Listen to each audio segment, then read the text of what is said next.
Hello, everybody. My name is Paul Quinney, and this is the Flames Faceoff, brought to you by the Hockey Writers. This is a brand new weekly show where we gather some of our best writers and we discuss all things Flames. So be sure not to miss any episodes, and you can do that by liking and subscribing to this YouTube channel. And you can also follow us on Twitter and Facebook. And be sure to check out some of the great hockey content we have on thehockeywriters.com. So with that, let's get going. I'd like to introduce the panel, and we have with us today Greg Tysowski. Hi, Greg. How are you doing? How you doing? Good, good. So glad to see you here. I understand, well, you write for the Hockey Writers, you're an author of books, and you're also a stay-at-home dad. How do you find the time? Well, my kids are now teenagers, so this is why I have more time than ever before. And as for writing a book, I did have a book about 5 years ago, and I write a blog about being a stay-at-home dad. And so far, I've sold about 200 copies in 5 years. So that could tell you it's not exactly a blockbuster seller, but happy to be here, though. All right. And next, I'd like to introduce Mr. Colton Pankiw. Colton, how are things? Good, thanks. Yeah, you getting now you're a goaltender. You getting any hockey action in these days with COVID? No, nothing at all this year. I've been skating with a few friends just at outdoor rinks and stuff like that, but no game action. Yeah, well, I play with a bunch of old decrepit guys, and we've been on and off, so not much hockey action this winter. And last but not least, we have Mr. Brett Krauss. Hello, Brett. Hey, how are you doing? Good, good.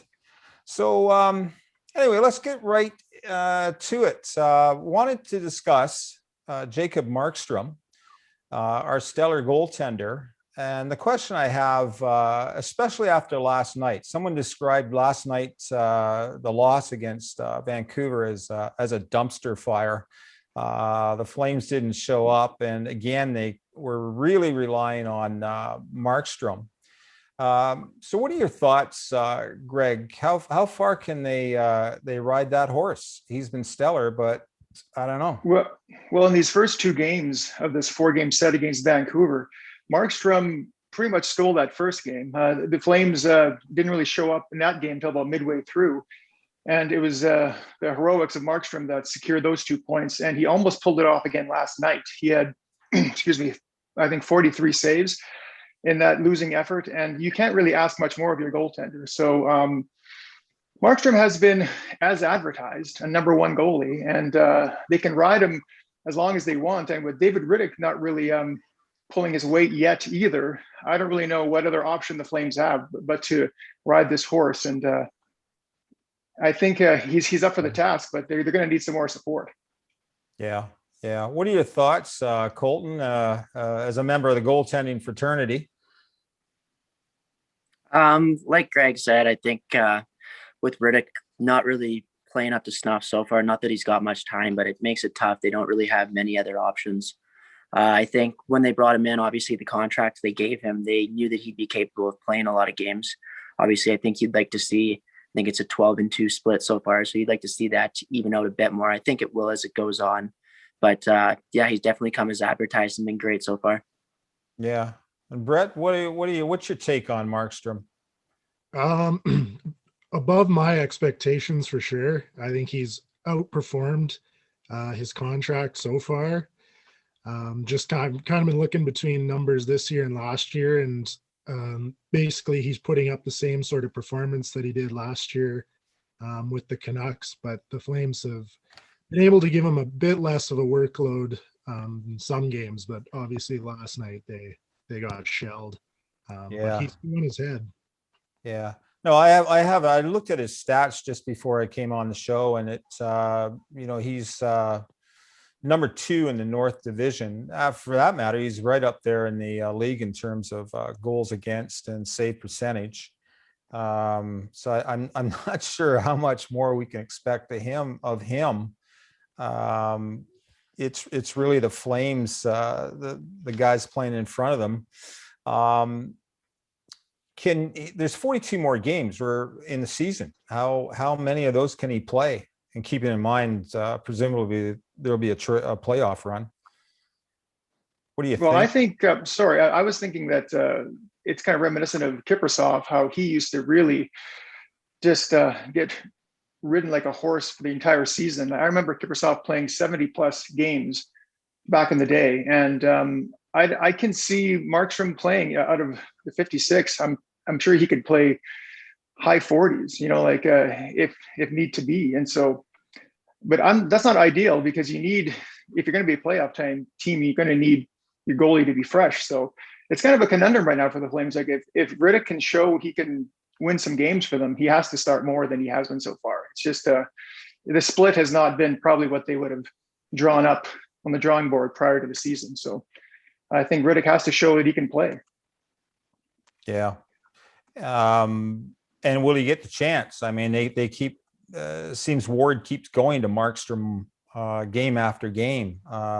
What's Rittich's had one game, I think, so far in the season? Two, I think. He's had two. Yeah. Yeah. Yeah, it reminds me, I just don't know how far, how far into the playoffs do you think they'll even make the playoffs if, frankly, all they've got is a goaltender?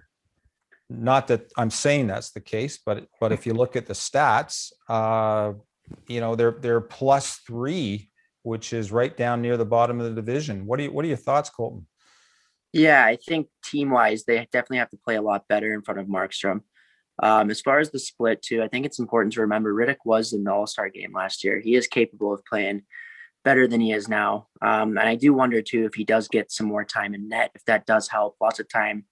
I think just having the time off it's tough to find consistency and really get your game when the only repetition you're getting is in practice. So I do think if they turn it to him a bit more, he will be able to get back on track. But yeah, as far as the team, no playoffs would be a big time bust, I think, from expectations heading in. So yeah, they just really need to get more consistent. Yeah. Yeah. Brett, any thoughts? Yeah, kind of the same thing. I think it's just a tough situation because you've got basically a 56 game sprint here where every game means that much more. Markstrom's been lights out. Rittich hasn't been great, but he also didn't play a real NHL game for something like 340 or 50 days. So it's probably tough to get back in kind of into game shape there, but I kind of see this stretch against Ottawa coming up here. Maybe get Rittich a couple games in there and just try and get them back up to speed if they can. Yeah. This next stretch of games with against the Senators, you'd think they should be some easy points to pick up. Although the Flames aren't saying that. They don't want to get anybody ornery in Ottawa. Yeah, no. But Ottawa's actually won a couple of games in the last week, and my biggest fear was because the Flames didn't meet Ottawa till later on in the season, that Ottawa would finally find their sea legs and actually become a bit more competitive. So I think everyone was saying, oh, let's chalk up, easy victories against the Senators. But, by the time the Flames get to play them, the Sens seem to be getting a little better every week. And they could surprise the Flames. And obviously the Flames were playing against a team that had a 6-game losing streak with the Vancouver Canucks. And the Canucks in the last 2 games have outplayed them. And it's just been Markstrom that's held them in both games. So the Flames really need to play like that they did against the Jets when they had a 60-minute effort, and everyone was saying that was their most complete game. But since then, they haven't even come close. So I really can't figure out the Flames right now, whether they're underperforming or if this is really just who they are. Is this kind of very inconsistent group of guys? Well, what's the old saying? At some point, you are what the statistics say you are. And we're a quarter way through the season. Don't want to surprise you with this one, but I was just thinking they are coming up against Ottawa. Any thoughts on what we're going to see with Brady and Matthew Tkachuk facing off? Should be interesting. Yeah. Well, I know that in the past they've promised their mother that they wouldn't fight, and I don't think they will, but I think they're competitors, and I know that they like playing against each other. And it was a neat thing to see last season when they if you recall, the ref kicked out the centers and let Matthew and Brady face off against each other to start the game with their mom in the crowd. And And their so I think, grandmother, yeah, and I think it was kind of a neat story. And I think they will play hard against each other. Like, I don't think there'll be any fisticuffs, but I think it's always a storyline when brother versus brother. And I think it should be fun to watch. I'm looking forward to that. I have it circled on my calendar. So Brett, you were going to hop in there. What were your thoughts? I think it'll be good. I think, four games in a row, and then I forget who they play in between, and then another one against Ottawa. I think I agree with Greg. I don't think we'll see a fight, but I think we'll see them get fairly chippy with each other, get under each other's skin as they do with everybody else in the league. Yeah. Well, it should be interesting. Be a good storyline anyway. I'm sure our writers will be all over that one. But so switching gears here, the big talk in Calgary, it's been that way for a few weeks since Elliot Friedman announced it on Hockey Night in Canada, is the Sam Bennett wanting out of the Stampede City. What do you think's going through Brad Treliving's mind on that one? Is he in any rush to move him, or will he take his time? Reason I'm asking, of course, is they moved him up to play with Monahan and Gaudreau, which could mean they're trying to appease him, trying to convince him to stay, or possibly they're trying to make him look better, sort of pretty him up for a trade and get some interest in him. Colton, any thoughts on that? Yeah, I think more towards the second thing that you're saying there. I think it's more of a showcasing moment for other teams. At the same time, you have to keep in mind how hard it is to make trades this year, especially outside of the division, just given the quarantine and everything. So it's a tough year, and I'm really not sure what they're going to be able to do with it. Or I'd be interested to see too what Bennett's trade value really is right now. Obviously, he came into the league as a high pick with a lot of potential and never really turned into the scoring threat everyone thought. Obviously, he's become a fine bottom six player. But I'm curious to see what teams would give up if they still think that he does have that potential that he came into the league with, or if they view him more as now just a permanent bottom six guy. Right. Greg, what are your thoughts? Well, I know there's been a lot written about Bennett and his trade value and the whole situation since it came out. And one thing that I learned, which I kind of didn't know before, is that over the last several seasons, I guess Sam Bennett has kind of brought up these complaints before about, maybe he's not being utilized the right way, not getting enough ice time, he's not getting the right playing partners. And in the past, they have been able to patch things up.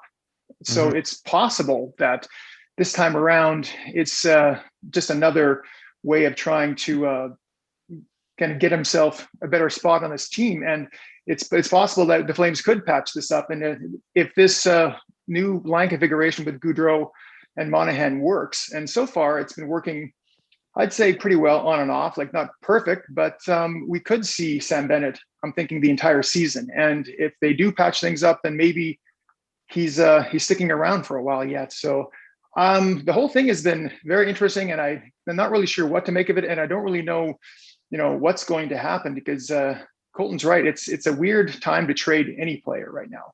So I'm thinking that Sam Bennett's going to be on this roster for, the rest of the season.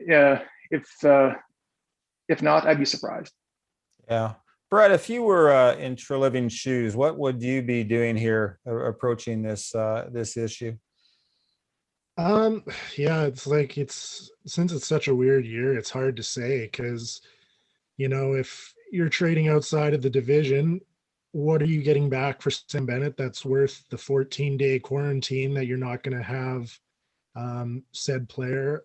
I personally believe if they're going to trade him, they should be getting a roster player coming back. Just because I think even though Sam Bennett isn't a huge impact on this team, I think he still leaves a hole if you trade him. So I think getting a roster player back would be the best way to go. But yeah, it's a tough situation, because the other thing too is what is his worth? He's had 1 assist through 7 or 8 games on the third line. He jumps up there with Gaudreau and Monahan, and he's got 2 goals now. So it just kind of depends who values him, and like everyone keeps saying, his playoff value that everyone talks about, because he seems to come through in the playoffs. But yeah, it's just hard to speculate what he would be worth in today's market. Yeah. No, I agree with you. They need a roster player. If you take the view that, Calgary's time is now, they'd probably, picks and prospects really probably wouldn't do it for a true living. So any thoughts, guys, on, who's out there? What are you going to try and get for him? I wrote an article a couple of weeks ago about how Tony DeAngelo from New York was a possibility. Would you even touch that one? Nobody else. Yeah, that's a tough one. I think just all the baggage that potentially comes with that. It's not just with the Rangers, right? You've seen he was with the Coyotes, with Tampa before that. It's tough. He's obviously a really good player. Like, the reason he's not on a team right now isn't because of his skill. Everyone knows that, but it's a big risk that you take bringing that into your dressing room. I seen he had an article written about him yesterday, I think, about how he's putting all that in the past. He's done with social media, all that. So, I mean, I don't know. I guess if you can reach out to him somehow and believe that that's true, then he's a really good player, but it's definitely a risk. So to your point, I forget who made it, interdivisional trades are tough now because of the border and COVID. Could you see anything happening between the Flames and another Canadian team, say Toronto? Because he does have that reputation as being a playoff asset. That's when he comes alive. So I don't know, would Toronto have an interest in him? And if so, what do you take back from Toronto? I think I don't. Go ahead. Oh, okay. I think if with Toronto, I feel like Toronto has kind of guys better than Sam Bennett, so I'm not sure if they trade for him. But maybe like an Alex Kerfoot comes back the other way. They're relatively same cap hit, but yeah, I don't know. I think Toronto's bottom end seems to be pretty full right now, so I'm not sure that's what they're looking for. Yeah, Kerfoot's name comes up. Vessi's another one, but yeah. Another possibility I've been hearing bantied about was with Vancouver, Jake Virtanen, who has kind of had an up and down career with the Canucks, has been mentioned in the same breath as Sam Bennett, and he's a guy who played in Calgary for the Calgary Hitmen in the WHL, and could be a fit. I don't know. I've heard some things about Jake Virtanen, that he's not the most popular guy in the room in Vancouver either. So I don't know if you want to bring in another guy with baggage, but these are two players who I think are pretty comparable in the fact they have kind of untapped potential. And sometimes all you need is a change of scenery, as Sam Bennett has been touted as saying at the start of this trade request. And so that could be a possibility, like Sam Bennett for Jake Virtanen, 1-for-1. Like, I don't know if that would work for you guys. What do you think of that? I mean, I think that's pretty interesting. Like you said, they're very similar in that they're both high picks, haven't really lived up to potential. They've kind of almost settled into that same third line checking forward type role. Only thing I question, and I guess it would make sense, like two players needing to change the scenery. It's just lots of times it seems like, especially in season, you don't really see in division trading either, kind of benefiting another team. So it's just interesting with just this year, because trading outside the division is so tough too. So it'll be interesting to see what they do. But I do think that trade would be one that potentially makes sense for both sides. So that'll solidify Calgary's name as the Calgary Canucks, as they're being referred to now. But yeah, Brett, any thoughts? Yeah, I think, I don't know. I'm not quite sold on a Bennett for Virtanen trade. I think it's an extremely lateral move, and you probably just end up with the same problems down the road. But who knows? Maybe it's another it could be one of those situations where, like Brad Treliving, he talked about looking for those players that are about to pop like they did with Lindholm coming over from Carolina. I don't think you'll get anything of that caliber, but maybe they can get something in like a very effective third or fourth line role. Yeah. Yeah. So what do you think bottom line is here? Do you think we'll see him move, or he'll tough it out until the end of the season? I mean, I don't see it as, they don't have any situation on their hands to like Columbus had with Dubois, or Laney had, I think, with Winnipeg, where these guys just want it out and want it out now. I think he's, from what I've seen. I think Sam Bennett is a professional. He's a consummate professional. So I think he will give you everything he has. I think Dubois was mailing it in, and Tortorella in Columbus saw that and was benching him and was calling him out. And I don't think you would see that with Sam Bennett. If he stays here for the whole year, then he will be a player. He will give everything he's got. So I think it's safe to say that if he sticks around Calgary, he'll have the effort. And but the other question that I have is, if you don't trade him, then you probably lose him to the Seattle Kraken expansion draft. So you'd probably leave him unprotected. So it's the whole situation is like, I'm very curious how it's going to play out, because it can go many ways. And I think the bottom line is, if he sticks around in Calgary, he's probably gone anyway. So maybe Brad Treliving has to find some kind of trade to make this, work, and not lose him for nothing. So. Yeah. No, that's a good point. A lot of people forget about that upcoming expansion draft, but he's gone one way or another. So just switching gears, looking at the season, we're a quarter way through it, and there been players that have surprised you? Let me put it that way, either pleasantly or unpleasantly. Colton, what's your take? Who's surprised you one way or the other?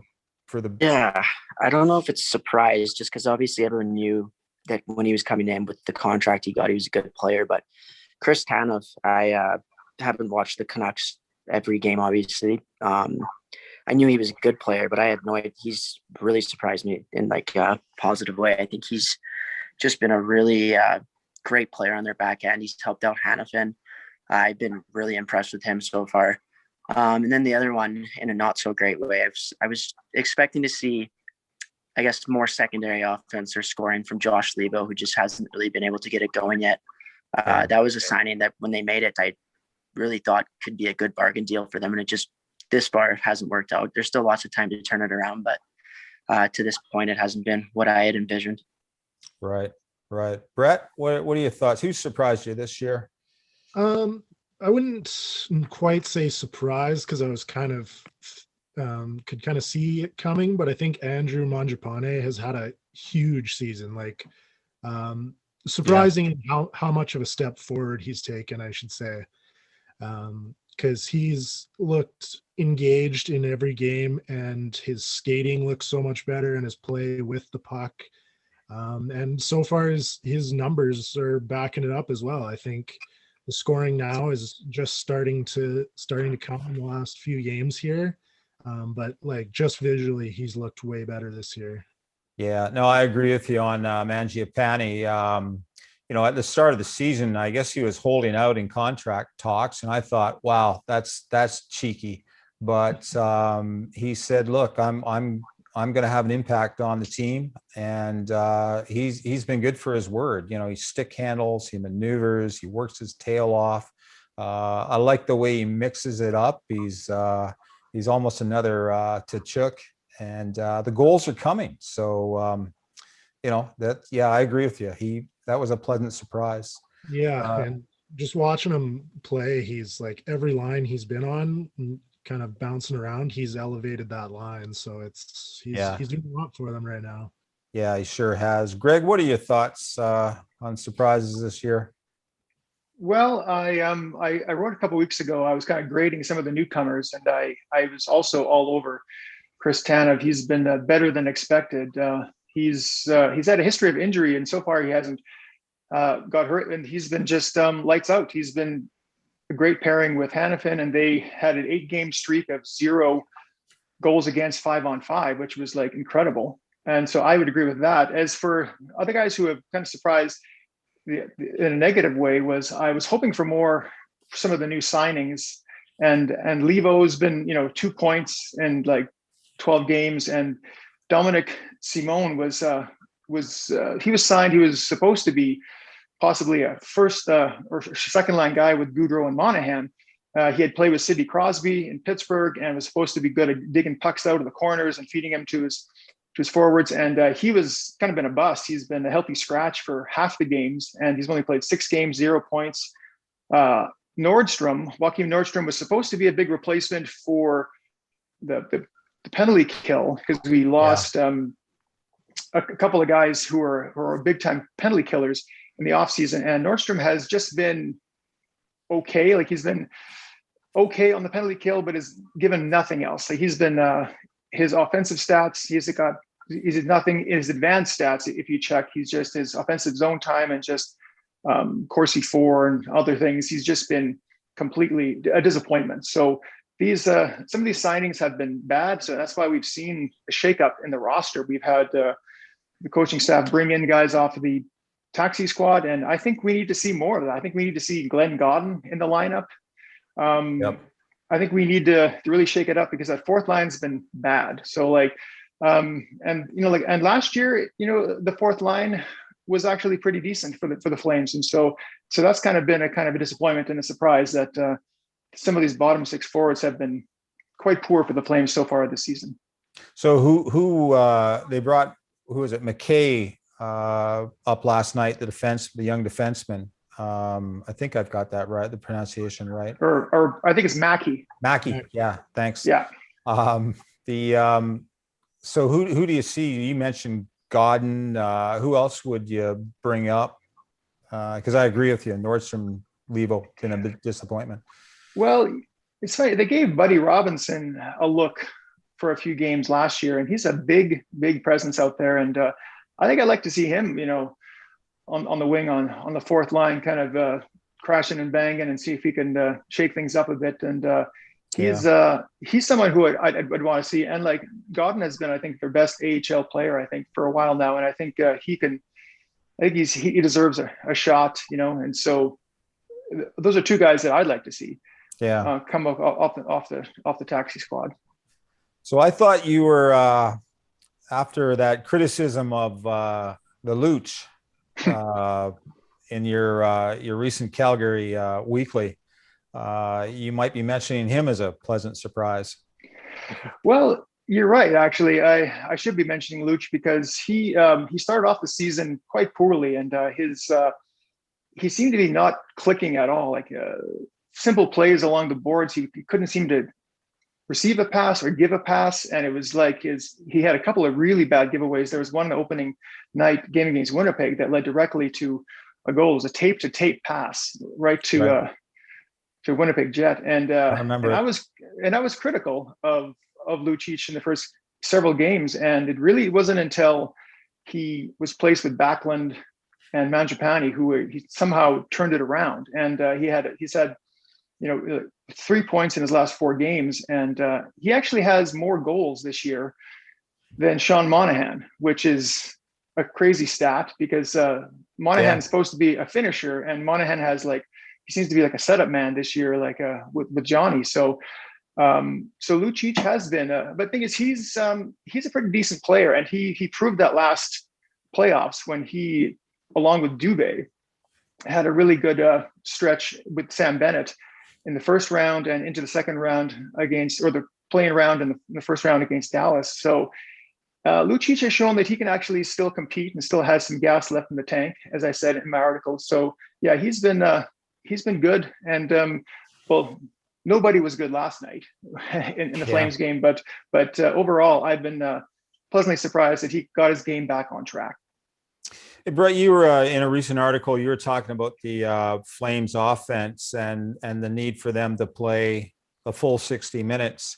When you look at that taxi squad and keep in mind, some of the poor results we're seeing on the fourth line. Is there anybody you'd bring up at this point? Yeah, I'd say a guy like Glenn Godden, give him a shot right now, because I mean he's probably just as good as Byron Frais there in that center position, who's playing right now. Yeah, other than that, I'm not too sold on many other guys. Buddy Robinson, maybe just to shake things up, but it's kind of all the same. I think most of those Stockton guys aren't quite ready for the role yet. I don't think Godden's quite ready for the NHL, but I think he's deserving of a cup of coffee, couple games before they really get going next week. I think. So yeah, it's hard to say. I think one of the other things in my 10 takeaways article was that they need another winger. That's all it is to it. They need somebody else who's somewhat effective in a middle six role that can maybe either get, help Johnny get Monahan going, or, fill in for with Backlund to move Mangiapane up the lineup. So I think they need somebody from outside the organization to bring in, and maybe that comes in a Sam Bennett trade. Who knows? Yeah. There you go. Colton, your thoughts? Would you be moving anybody, up to take Levo and Nordstrom's place? I mean, I like Frais. He was good. Been good for the last couple of games. He looks more and more confident. But what would you do if you were Treliving? Two of the names that were said already. Obviously, Glenn Godwin is one that really comes to mind. Buddy Robinson was another. Played a few games last year, and from what I watched, I thought he actually looked pretty good. Matthew Phillips is another guy who put up really good numbers in Stockton last year. So I'd be curious to see kind of where he is on the depth chart and if he could possibly get any looks. But I think Glenn Godwin is probably their first guy that they're throwing in there to see. And just given their inconsistencies and everything, I don't think it can hurt. If anything, it might be a wake-up call to some of the other guys, even if they just sit out for a game or two. Yeah. So, well, I think that's we probably for this week given the Flames a good review. So we had a good discussion, and I think we'll adjourn until next week when we do another show. But in the meantime, you can follow us on Facebook and Twitter. Be sure to subscribe to the YouTube channel, and do check out the great hockey content that we have on the Hockey Writers. Thanks very much, gentlemen. Look forward to next week's discussion.